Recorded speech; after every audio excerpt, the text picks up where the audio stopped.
Senhor, nos colocamos em Tua presença nesse momento, para exaltar o Teu nome, engrandecer o Teu nome, declarar as Tuas maravilhas, dizer que Tu és santo, dizer que Tu és poderoso, dizer que Tu és verdadeiro, dizer que Tu és real, Tu és vivo, Senhor Deus.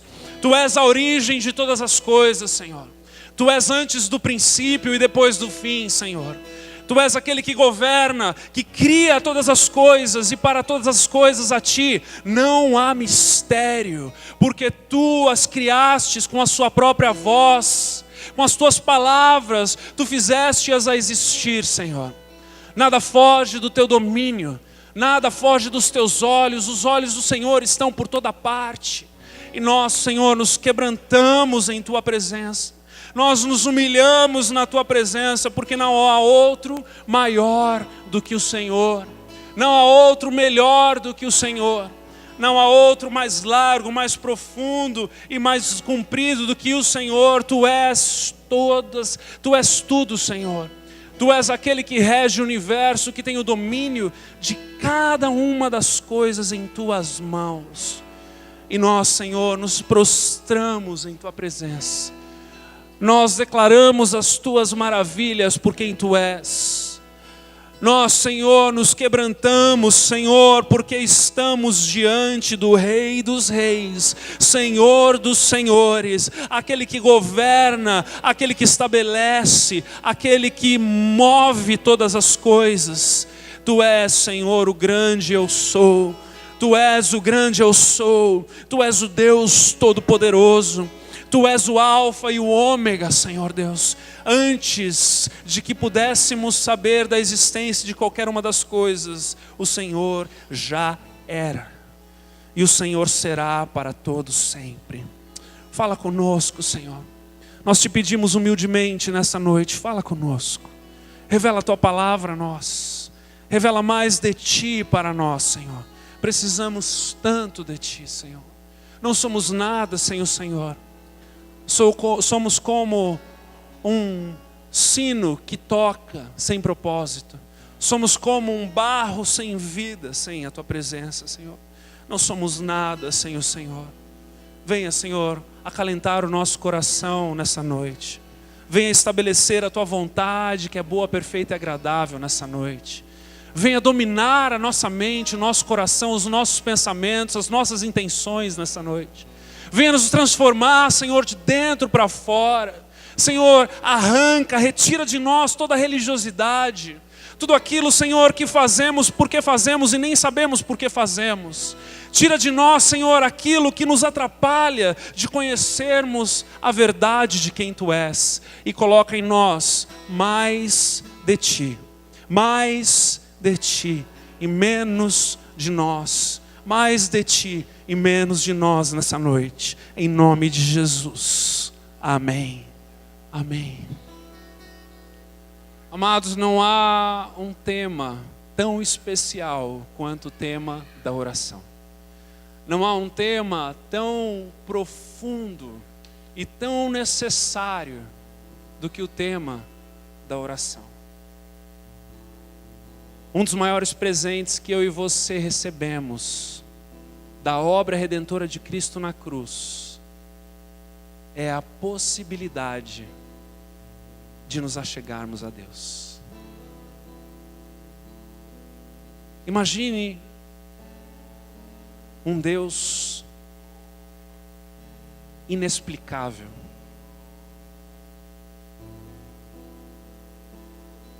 E o privilégio de eu e você sabermos que quando invocamos o Seu nome, Ele está pronto para ouvir.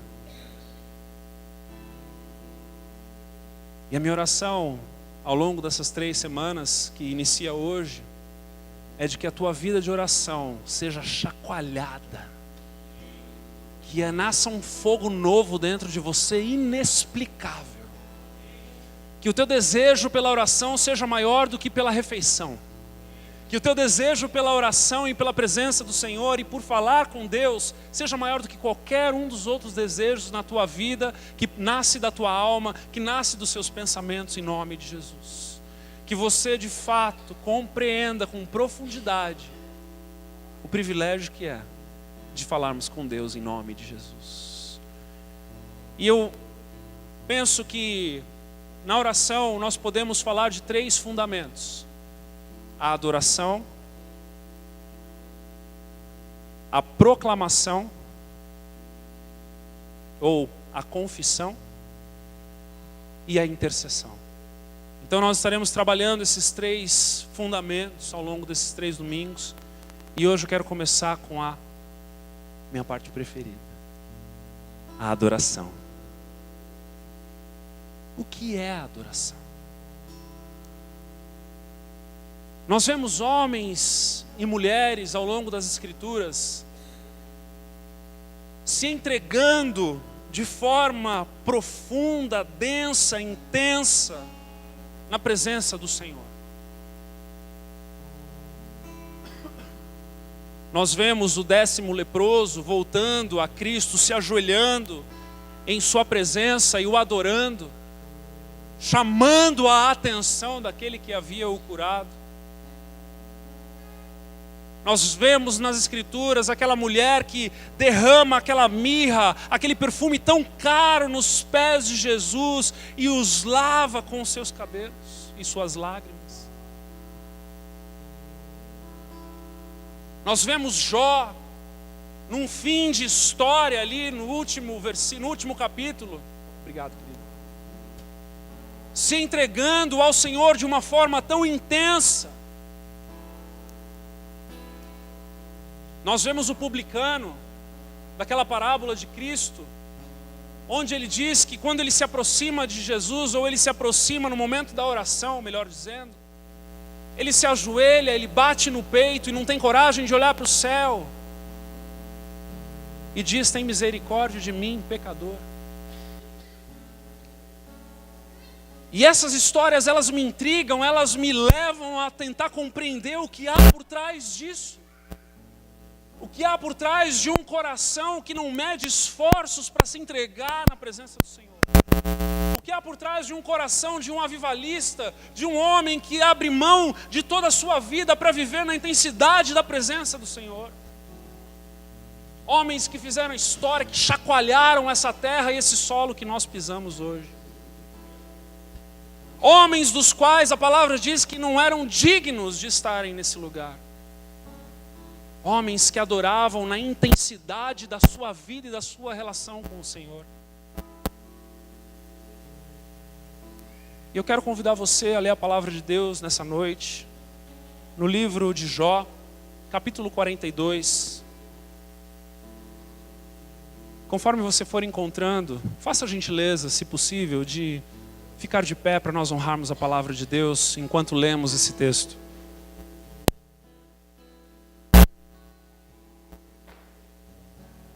Enquanto você está se pondo de pé aí, fala para a pessoa do seu lado. Se você não trouxe a palavra também, não se constranja, fique de pé, não tem problema. Enquanto você está abrindo aí, fala para a pessoa do seu lado: eu oro, diga assim para ela: eu oro para que nessa noite a tua vida de devocional, de oração, seja chacoalhada para o resto da tua vida. Aleluia, em nome de Jesus. Jó, capítulo 42, versículo 1 diz assim: então respondeu Jó ao Senhor: bem sei que tudo podes, e nenhum dos teus planos pode ser frustrado. Quem é aquele que, como disseste, que sem conhecimento encobre o conselho? Na verdade, falei do que não entendia. Coisas maravilhosas demais para mim. Coisas que eu não conhecia.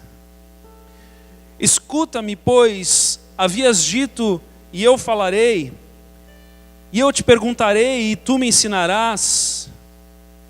Eu te conhecia só de ouvir falar, mas agora os meus olhos te veem. Por isso me abomino e me arrependo no pó e na cinza. Pode se assentar.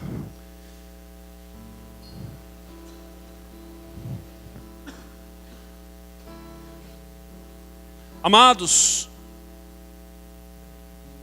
Jó, a palavra de Deus diz lá no primeiro capítulo, no primeiro versículo, de que ele era um homem justo e reto. A palavra de Deus diz lá no começo de sua história, antes do diálogo do próprio Deus com Satanás, o texto enaltece a vida de Jó. O texto mostra um Jó que vivia uma vida piedosa. Mostra um Jó que vivia em súplicas e orações em favor dos seus filhos.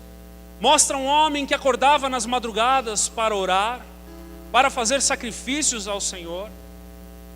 Mostra um homem que era bem-quisto pelo próprio Deus. Tanto que quando Deus se refere a Jó para Satanás, ele diz: o meu amado servo Jó.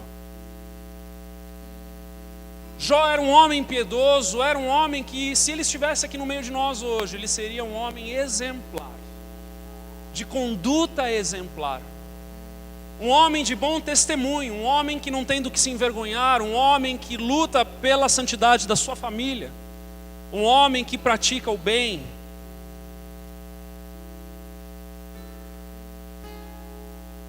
E nós sabemos que a história de Jó não é a das mais favoráveis. A maior parte de nós aqui já leu o livro de Jó e sabe muito bem que foi um homem que perdeu tudo, inclusive seus filhos, e passou um perrengue que nenhum de nós aqui chegou nem perto do que ele passou. Mas a pergunta que me intriga nessa noite é o que fez Jó dizer que merecia de ouvir. Peraí, a gente está falando de um homem piedoso, a gente está falando de um homem que orava todas as noites e madrugadas, coisa que nem eu faço. A gente está falando de um homem que era justo e íntegro. Como é que pode um homem nessa medida, neste nível, desta plenitude de vida piedosa, que ele conhecia Deus só de ouvir?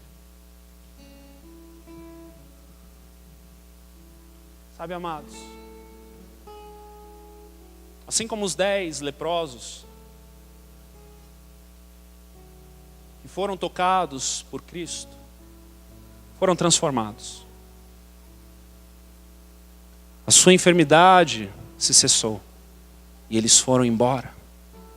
Eles foram viver a vida com uma bela história para contar. Eles foram viver a vida com brilhos nos olhos que o próprio Cristo havia dado a eles. Eles foram viver a vida para dizer que Cristo havia os tocado. Mas uma palavra que chamou a minha atenção nessa semana enquanto eu estudava, que define profundamente o que é adoração, é o reconhecimento de quem Deus é. Aqueles 10 leprosos foram embora em direção ao sacerdote para que pudessem se apresentar agora limpos e voltar para dentro dos muros para regressarem às suas vidas, o seu cotidiano. Mas desses 10, houve um que voltou. Porque ele foi o único que reconheceu o Cristo. Assim como Jó,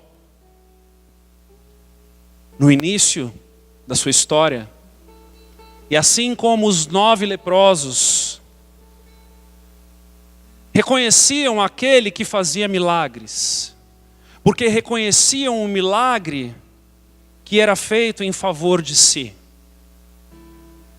Jó agradava ao Senhor porque ele sabia que o Senhor poderia favorecer a vida dos seus filhos. Jó estava em uma vida piedosa porque ele buscava a santificação ou a purificação dos seus filhos. Só que há um momento onde há um marco na vida deste homem. Há um marco na vida de Jó, onde ele não mais agora só conhece de ouvir a um Deus, mas agora ele diz: os meus olhos te veem. Os meus olhos te veem. Porque aquele que busca o Deus para favorecer a sua vida, continua olhando para Deus para se encontrar na solução dos seus problemas. Mas aquele que corre em direção a Deus, para conhecer o Deus Todo-Poderoso em sua essência e sua natureza, vive um novo nível de adoração. Um capítulo antes dessa confissão de Jó, ou melhor, 2, no capítulo 38, no versículo 4 em diante, Deus se revela a Jó. E essa revelação, ela não diz respeito às debilidades de Jó. Essa revelação, ela não diz respeito ao que Deus poderia fazer pela aflição de Jó. Essa revelação não diz respeito a como Deus poderia enaltecer Jó e colocar Jó em uma situação favorável, mas essa revelação é uma revelação da própria virtude de Deus, da própria pessoa de Deus. E essa é a revelação que transforma a vida de Jó, de antes do encontro com Deus e depois do encontro com Deus. O texto diz assim no capítulo 38, versículo 4. Onde estavas tu quando eu lançava os fundamentos da terra, Jó? Dize-me se tens entendimento. Quem lhe pôs as medidas, se é que o sabes? Ou quem estendeu sobre ela o cordel?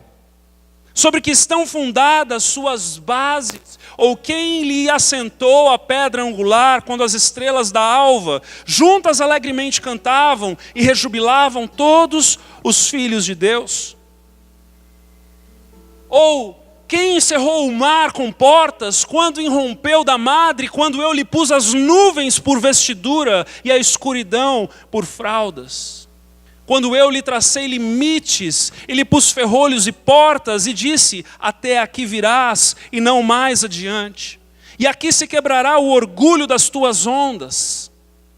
Acaso, desde que começaram os teus dias, deste ordem à madrugada, ou fizeste a alva saber o seu lugar, para que se apagasse as orlas da terra e dessa fossem os perversos sacudidos?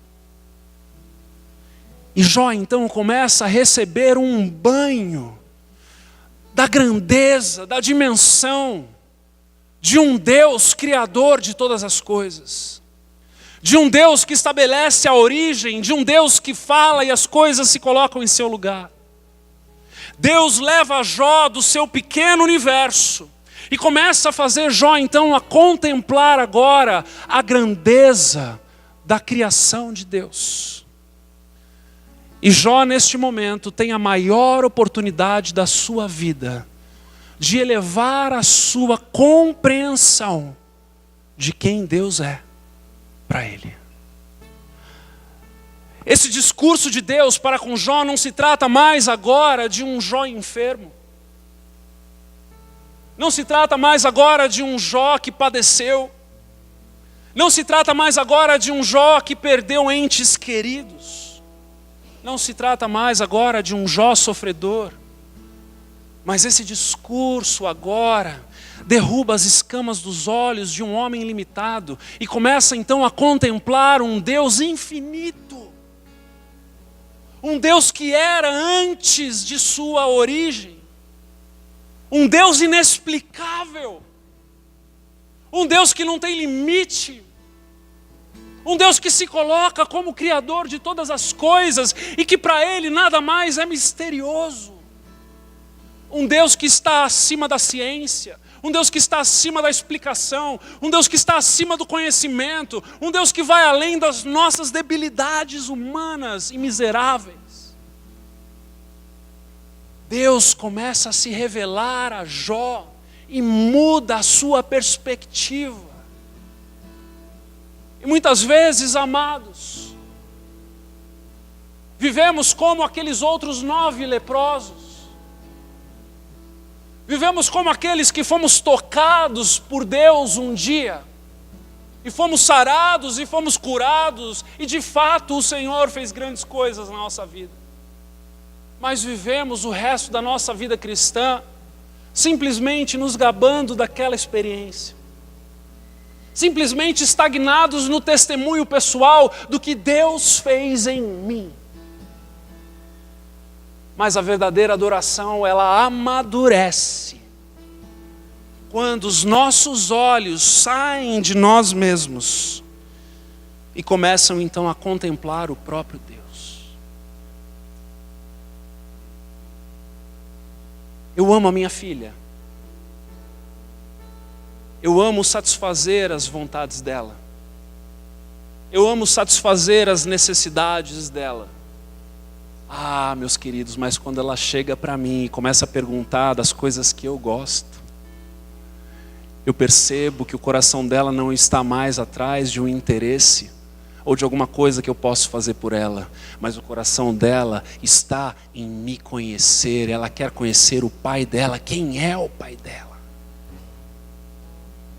E quando eu e você entramos nessa nova dimensão de conhecermos um Deus por quem Ele é, conhecermos os seus atributos, lermos a palavra para descobrirmos do que é que o nosso Pai gosta, não por uma obediência obrigatória, não por uma obediência porque seremos abençoados, não por uma obediência com segundas intenções, mas por uma contemplação de um Deus infinito, que decidiu se entregar por nós e nos amar primeiro.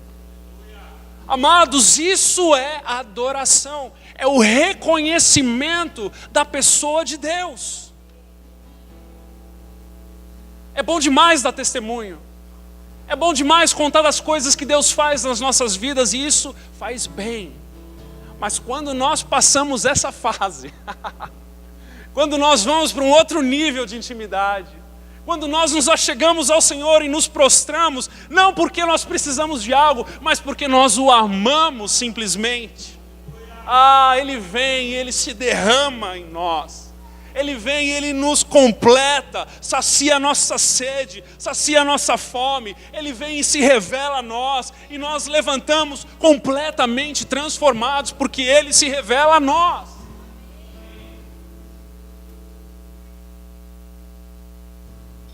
Por isso que o 10º leproso voltou.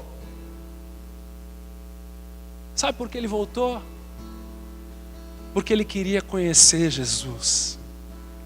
Ele não tinha mais nada para pedir.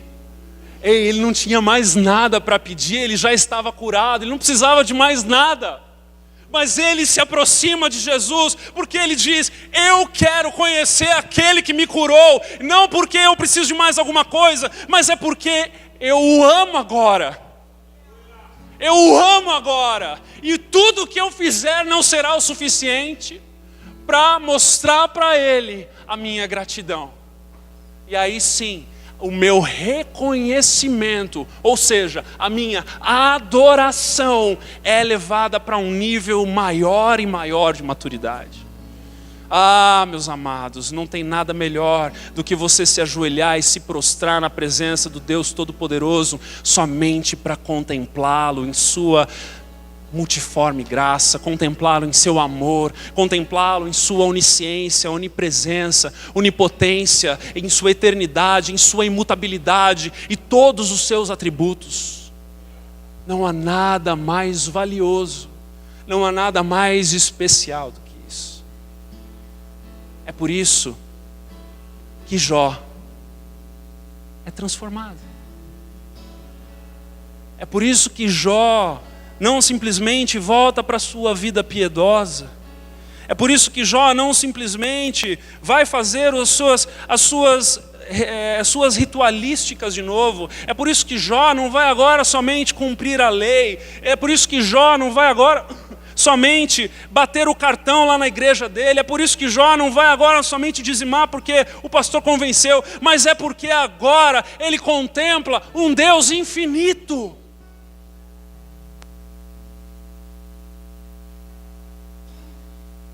Ele contempla um Deus infinito. Ele contempla um Deus que se sustenta por si só. E tudo que Jó vê à sua volta, lembra Deus. Ele respira e ele agradece. Ele olha para a sombra e ele agradece. Ele olha talvez para a sua roupa rasgada ainda, porque Deus não tinha feito nada até então na vida dele de volta. Ele estava enfermo, ele estava padecendo, ele estava sofrendo. Só que ele consegue agora contemplar um Deus soberano além dele mesmo.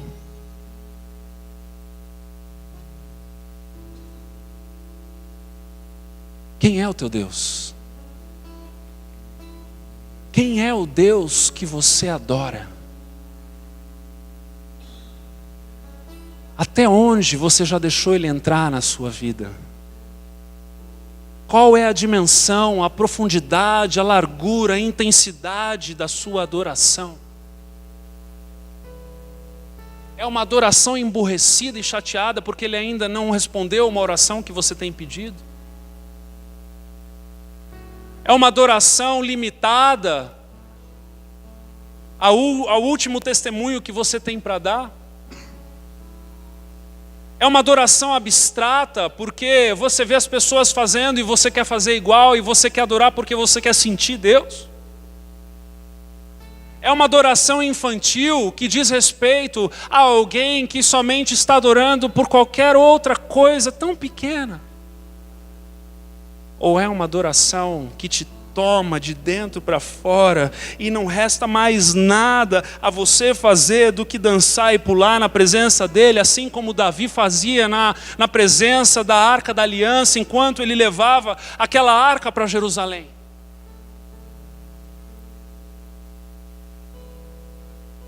As pessoas viram Davi dançando e pulando sem a sua veste ali de rei. A sua esposa se envergonhou dele, mas ele não se continha.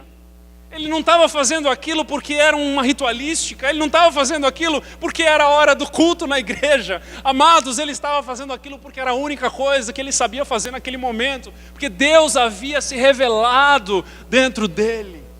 Assim como aquele 10º leproso se ajoelha, ninguém falou para aquele homem que se ajoelhar é um símbolo de rendição, que cruzar as mãos é como se você estivesse escravo. Ninguém falou nada para aquele homem, mas o Espírito o impeliu de tal forma que a única coisa que ele podia fazer era aquilo.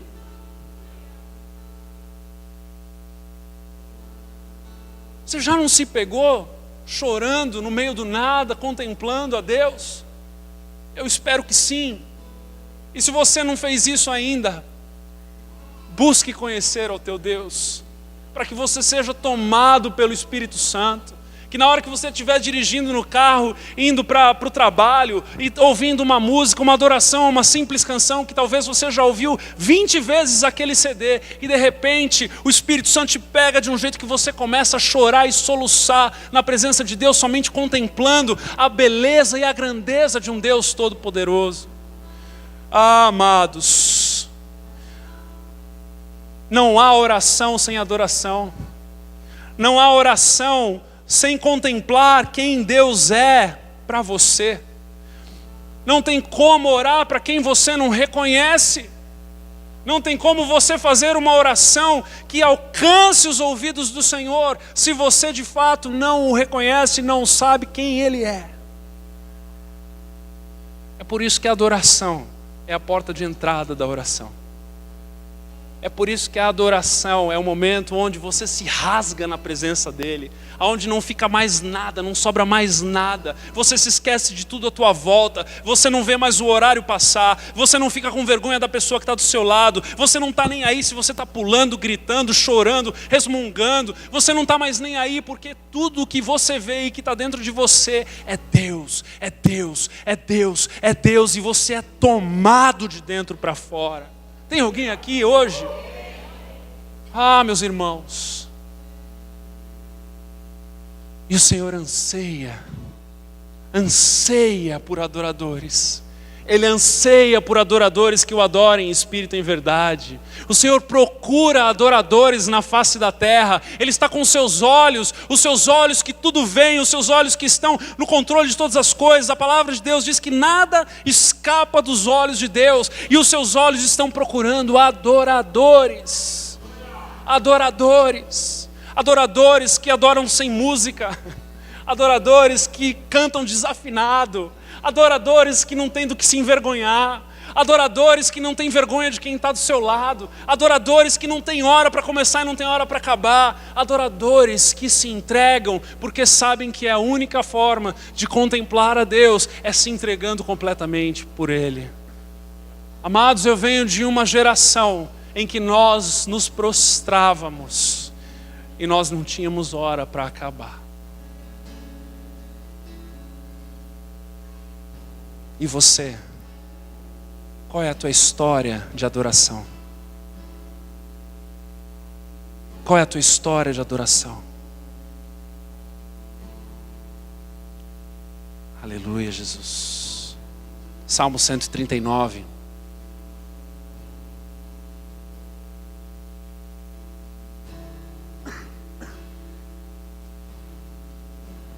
Esse mesmo Davi, homem segundo o coração de Deus, um adorador nato, me identifico muito com ele. Um homem que fabricava os seus próprios instrumentos de adoração, um homem que se entregava para contemplar um Deus maravilhoso, um homem que não tinha vergonha de quem ele era na presença do Senhor. Um homem que tinha sua identidade muito bem estabelecida em Deus. Sabe que o adorador, ele tem que ter a sua identidade estabelecida em Deus, porque senão ele se constrange, senão ele fica envergonhado, senão ele está pensando mais nos outros do que no que Deus está pensando dele. Mas o homem que tem a identidade em Deus, ele está pensando no que Deus está pensando nele naquele momento. Ele não está mais pensando no que os outros estão pensando. Você está me entendendo? Ele está pensando no que Deus está pensando. Salmo capítulo 139 diz assim: Senhor, tu me sondas e me conheces. Sabes quando me assento e quando me levanto. De longe penetras os meus pensamentos. Aqui é a onisciência de Deus sendo revelada. Esquadrinhas o meu andar e o meu deitar, e conheces todos os meus caminhos. Ainda a palavra não me chegou à língua, e tu, Senhor, já a conheces toda. Sabe o que é você ter um Deus que te conhece, e Ele está tão perto, que antes mesmo de você abrir a tua boca, Ele já sabe o que vai sair dela. Ele já sabe o que vai sair dela. Como é que você lida com isso? Como é que você lida com essa revelação? Como é que você lida com um Deus que é onisciente de tal forma, que conhece as profundidades de dentro de cada um de nós?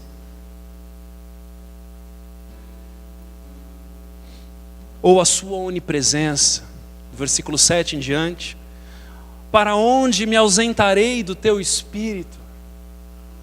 Para onde fugirei da tua face? Se subo aos céus, lá estás. Se faço a minha cama no mais profundo abismo, lá estás também. Se tomo as asas da alvorada e me detenho nos confins dos mares, ainda lá me haverá de guiar a tua mão. E a sua destra me sustentará. Se eu digo as trevas com efeito me encobrirão, e a luz ao redor de mim se fará noite, até as próprias trevas não te serão escuras. Gente, esse é o Deus que eu sirvo. Esse é o Deus que eu amo e que me resgatou. Esse é o Deus que eu dedico a minha vida por Ele. E eu te aconselho nessa noite a fazer o mesmo. Eu te aconselho nessa noite a dedicar a tua vida a conhecer esse Deus maravilhoso através da sua palavra, através da adoração, através da oração, através da tua entrega na presença dEle, porque é esse Deus maravilhoso que se revela para você. E quando você entra, deixa eu te dizer algo, eu fico imaginando o que aconteceu na mente de Jó, quando Deus começou a se revelar para ele. Amados, eu imagino que imediatamente ele se esqueceu de tudo. Ele se esqueceu de tudo que ele estava passando, de tudo que ele estava vivendo, porque Deus se tornou soberano na presença dele.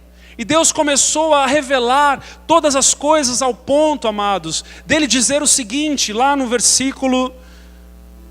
capítulo 40, Jó começa dizendo assim no versículo 3, então Jó responde ao Senhor e disse, sou indigno, que te responderei eu? Ponho a mão na minha boca, uma vez falei e não replicarei, aliás, 2 vezes, porém não perseguirei. Em outras palavras, Senhor, em tua presença, eu me calo. Em tua grandeza, eu me calo. Na tua revelação de quem tu és, eu me calo, porque qualquer coisa que eu possa falar vai ser besteira. Qualquer coisa que eu possa falar, eu vou estar deixando de ouvir. É melhor eu ficar quieto agora. E aí, meus amados, é aquele momento que você fecha os teus olhos, você levanta as tuas mãos, você se ajoelha e você diz, Senhor, não há nada de bom em mim. E você diz, Senhor, eu sou tão pequeno, eu sou tão ingrato. E nesse momento você então reconhecendo ao Senhor, nesse momento então em que você não está mais ali em negociação com Deus, mas você está em reconhecimento de quem Deus é, o que lhe sobra é se humilhar na presença daquele que era, que é e que sempre será. O que lhe sobra é você colocar a tua cabeça no pó e dizer, Senhor, tu és tudo e eu não sou nada. Tu és tudo e eu não sou nada. Tu és tudo e eu não sou nada. Tem misericórdia de mim. Sê propício a mim, pecador. As palavras do publicano. Sê propício a mim, pecador. E desse momento, deixa eu te dizer algo. Desse momento, toda religiosidade vai embora. Nesse momento, toda concepção de um Deus mecânico vai embora. Nesse momento, toda aflição vai embora. E a única coisa que sobra é o reconhecimento de quem Deus é. Que essa seja a tua adoração. Que essa seja a tua forma de se aproximar do Deus Todo-Poderoso, de Yahvé. Yahvé. Yahvé. Todas as vezes nas Escrituras no Antigo Testamento que um escriba iria escrever este nome, ele se banhava em temor e tremor ao nome sobre todos os nomes. Sabe por que colocamos uma cruz aqui? Para que seja gerado temor nas nossas vidas todas as vezes que pisarmos aqui dentro. Deus merece ser temido. Deus merece ser temido.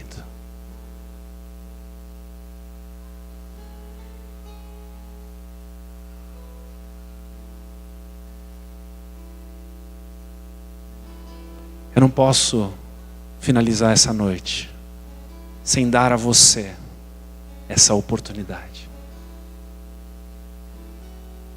A oportunidade de adorar a Deus por quem Ele é, apesar de todas as outras coisas. Quero pedir para o pessoal do louvor subir. Eric, pega uma música de adoração profunda aí, meu irmão.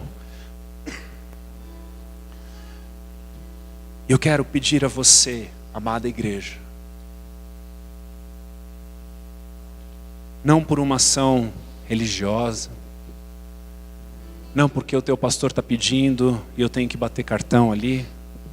Por favor, não faça isso. Não faça isso com você mesmo. Não se coloque nessa posição de humilhação com você mesmo. Não faça algo porque somente alguém está te pedindo, mas faça algo porque o Senhor está tocando o teu coração. Faça algo porque Deus está mexendo dentro de você de um jeito que não resta mais nada a não ser fazer algo. Se você anseia adorar ao Senhor um pouco nessa noite aqui em corpo, como igreja, se você anseia se prostrar na presença do Senhor neste lugar, se você anseia se quebrantar um pouco na presença de Deus e romper algumas limitações que talvez você mesmo tenha, eu quero dar essa oportunidade a você antes de nós nos despedirmos.